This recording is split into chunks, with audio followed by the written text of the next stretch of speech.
Hey everybody, it's Dr. Tim here today and welcome to one of my reviews. Now today we're doing a more in-depth review on the T-scan, which is that bite appliance that we saw in the ADA Congress that I did. Now I'm here at Fisherman's Jetty in Mornington Peninsula, which is 15 minutes from my home, and I love this place. And I thought I'd start off this video by shooting out here.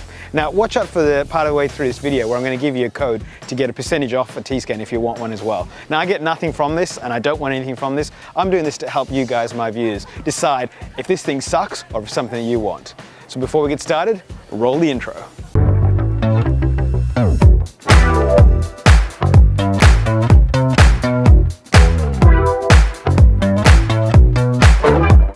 So the T-scan, when I saw the ADA Congress, I didn't know what to make of it. It was cool, it came up with all these bars and graphs, and I thought my patient's gonna love this. But I didn't actually know what it did or how I was gonna incorporate it into my practice. So I asked Stuart from Australian Imaging to let me borrow it for a week or two so I could do this review. And I found some really interesting results from it.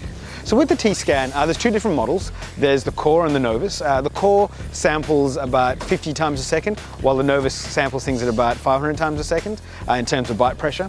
And the Novus will also give you network accessibility. So you can have a database that you can access from any computer around your practice. There is a price difference between the two. I think the Novus also has buttons as well, so you can increase and decrease sensitivity and start and stop the recording of the bite pressure as well from that as well. I think the Novus is about $15,000 and the core is about $9,000. But in a sense, they'll do essentially the same thing.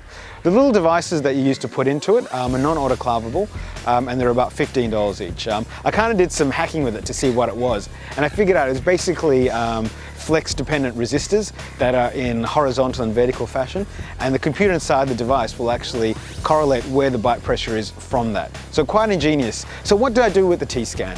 I wasn't sure whether I need to use it for existing patients or if I want to use it for brand new patients, or what it was even designed to use for. But what I found it was really good for is to try and find out whether restorations that I've done, implants that I've done, were too high or got too much pressure on lateral excursion or on biting pressure. Because what it was really good at is telling me early contacts and any lateral sides that were happening in that area. I'm also used for new patients as well to increase the value of a new patient exam, and also to start up some talking points about occlusion as well, which is sometimes really hard to do without a device that can give you an objecting result.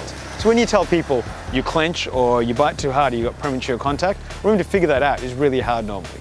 Now we've all used the blue paper, and I tell you what, the blue paper is really hard to use, which is why we always use shim stock when you really want to get things right. But shim stock you have to do tooth by tooth, and it can be very laborious to figure out and diagnose where you're getting the initial contacts. But with the T-scan I found that by using a multi-bite scan, I could do that very easily. Now what is a multi-bite? It's one of the many ways of doing a T-scan registration. Basically it's done in three processes. The first one is 3 taps of your teeth, then a bite of 50% pressure, and then a bite of 100% pressure. The reason we do that is usually when you get people to bite down, they usually go on lateral excursions. If you ever try to get people to take a registration when doing crown and bridge work, every time we say bite down, you notice as soon as something's in their mouth, they go left and right and everywhere else. So by doing 3 taps, what we find is that by the time you get to the 3rd tap, you actually get the exact pressure of where and the alignment of where the teeth normally sits. The 50% bite gives us an indication of early contact and what kind of pressure they put on their teeth on normal everyday usage. And the 100% clenching bite tells us where all the pressure is going and how much pressure is going on their mouth. Now I found that patients in general love to see that visual representation. I mean, even before I've said anything, they point out the really big graphs and lines and say, is there a problem there? Which is fantastic in terms of case acceptance and treatment planning. For me personally, at the moment I've looked at I guess adjusting those high contacts to try and equilibrate all the bites, and I found that even though I'm only polishing with rubber cups, patients have found huge differences in the way their teeth come together. I've also used to protect my existing crown and bridge work as well, and implants that I've done, especially implants where you don't want all the pressure to be on that one tooth. And as always, that blue bite paper that we use, it's great, but it doesn't give us that really fine detailed distinction of which tooth hits first and where that hits. And it's really hard to get patients to reciprocate and replicate that over and over again with the blue paper.